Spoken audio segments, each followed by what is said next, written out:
কাহিনী আপনি লিখছেন, সে কইলেন সালমান শাহ শাবনূরের প্রেমের কাহিনী। তো এই প্রেম কাহিনীটা সালমান শাহ শাবনূরকে নিয়ে না। তো আপনি জানেন সালমান শাহ শাবনূর যে প্রেম করছে আপনি জানেন? আপনি কি কাহিনী লিখছেন প্রেম ভালোবাসা নিয়ে? দাঁড়ান 1 মিনিট। হ্যাঁ, আচ্ছা বলেন। আপনি কি সাধনা করছেন? না সেটা না। কোন গাছতলা বসে সাধনা করছেন আপনি? না, না ঠিক আছে। এখন শাবনূর একজনের ঘরণী। আমি বলবো ওই যে শুনছি তুই ইয়ের সাথে প্রেম করছো, সালমান শাহের সাথে, মিডিয়া লোকেরা তো জানে। ঘরটা ভাঙবে না? আপনি কি চান একজনের সংসার ভেঙে যাক? না, না, না। সালমান শাহ আগে কিন্তু আমরা এখানে, হ্যাঁ আমাদের সামনে সালমান শাহ ঢুকছে, সালমান শাহের সাথে অভিনয় করছি আমি। হ্যাঁ, তাইলে মনে করেন এখন আজও পর্যন্ত আপনি যদি বলতেছেন যে আমি একটা প্রেম কাহিনী লিখছি, ঢাকার মেয়ে, সিরাজগঞ্জের ছেলে, ঢাকার মেয়ে। হ্যাঁ, তো এই প্রেম কাহিনীটা সালমান শাহ শাবনূরকে নিয়ে না। তো আপনি জানেন সালমান শাহ শাবনূর যে প্রেম করছে আপনি জানেন? না, না, না। শুনেন, অভিনয় করলে কখনো সে প্রেমিকা প্রেমিক হয়ে যায় না, হয় কখন ওইটা আবেগের বিষয় হয়ে যায়। হ্যাঁ, এখন ওদের সাথে ছিল কি না ছিল, এখন আপনি যে এই কথাটা এখন আমি মিডিয়ার সামনে বলি যে আমি একটা উপন্যাস, এই যে উপন্যাসটা আমি লিখছি, আপনি যদি বলেন যে আমি উপন্যাসটা লিখছি দেখান মিডিয়াকে, তখন মিডিয়া বলো কি নিয়ে লিখছেন, তখন আপনি বলেন আমি শাবনূর সালমান শাহ প্রেম ভালোবাসা নিয়ে কাহিনী লিখছি। আপনি কি কাহিনী লিখছেন প্রেম ভালোবাসা নিয়ে? দাঁড়ান 1 মিনিট। আচ্ছা বলেন। আপনি কি সাধনা করছেন? না সেটা না। কোন গাছতলা বসে সাধনা করছেন আপনি? না আমি বলতেছি কি যে আপনাকে একটু বলার সুযোগ দেন। না কেন বলার সুযোগ দেব? মানে আমি কিন্তু বাস্তব তাদের প্রেমের কাহিনী না, তাদের যে মুভিটা দেখছি আমি, মুভির ভিতরে যে প্রেম কাহিনী শুরু হয়, শুনেন, কিন্তু আমি কিন্তু এই স্বপ্ন আপনি মনে হয় ওই চালে বৃষ্টি পড়তেছে না, ওই স্বপ্ন দেখতেছেন, এই স্বপ্ন ভেঙে গেছে, এই স্বপ্ন কখনো বাস্তব হবে না।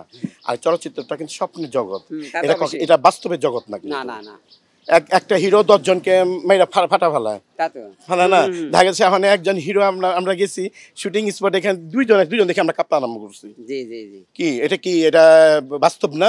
জি বাস্তব। আর এটা কি স্বপ্ন না? আপনি এই যদি কাউকে বলেন সব কথা, আপনি তো নিয়োগ ডাইরেক্ট শিল্পী সমিতির ভিতরে নিয়ে যাবেন, নিয়ে গিয়ে আপনি বিশেষ করে এই কাহিনী আপনি লিখছেন, সে কইলেন সালমান শাহ শাবনূরের প্রেমের কাহিনী। আজও পর্যন্ত কেউ বাইর করতে পারেনি, কিন্তু সবাই মনে মনে রাখছে, কিন্তু প্রকাশটা করে কেউ করেনি যে সালমান শাহ শাবনূর প্রেম করছে। এখন শাবনূর একজনের ঘরণী।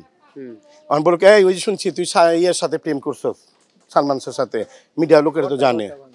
ঘরটা ভাঙবে না? আপনি কি চান একজনের সংসার ভেঙে যাক? হ্যাঁ, তো আপনি কিভাবে আপনি এই সাইনবোর্ড নিয়ে ঘুরতেছেন আর বলতেছেন মিডিয়ার লোকের যে আমি একটা আমি আমার খুব স্বপ্ন, আমার খুবই স্বপ্ন। আপনার কি স্বপ্ন? আমার স্বপ্নটা শুনলে আপনি মনে হয় আমি পোস্তলা থেকে হাইটা, আমি ছোট হাইটা টাকা নেই, হাইটা গুলশান গেছি, রাজ্জাক সাহেবের বাড়িতে গেছি আমি।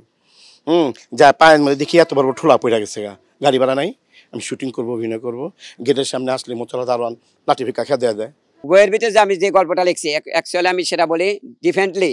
আমার এই বইটাতে মনে করেন যে কাহিনী হচ্ছিল একটা ছেলে আর একটা মেয়েকে নিয়ে, বাস্তব কাহিনী, কিন্তু এটা চিত্রনায়ক মানে সালমান শাহকে নিয়ে না। কিন্তু আমি আমার পছন্দের নায়ক, আমার বইটা, আমি যে বইটা আমি উপন্যাস বের করি, আমার ওই বইয়ের ভিতরে উপরে আমি 2 জন ব্যক্তির ছবি দেবো। এটা হলো আমার কথা যে চিত্রনায়ক সালমান শাহ এবং শাবনূরের ছবিটা দিব। বলছেন যে আপনি সালমান শাহ এবং শাবনূরের প্রেম কাহিনী আপনি লিখেছেন, সেটাই কেন বললেন? না সেটা তো আমি সরি বলছি, যে আমি ওটা ভুলে বলছি, আমি তো সরি বলছি নাকি না, সেটা যে আমি বলছিলাম সেটা আমি মানে ভুলে ওই কথাটা বলে ফেলছিলাম, মানে বলবো অন্যদিকে, কিন্তু কথাটা চলে গেছে অন্যদিকে, এটাই ঠিক আছে। যাই হোক, আমি এই বইটা লিখেছি, আমার বাস্তব জীবনে আমি আমার ডিটেলস বলি। আমি সাইদুল ইসলাম জীবন, আমি এক স্কুল অ্যান্ড কলেজ সরকারি, ওখানে মাস্টারি করি, শিক্ষকতা করি বর্তমানে।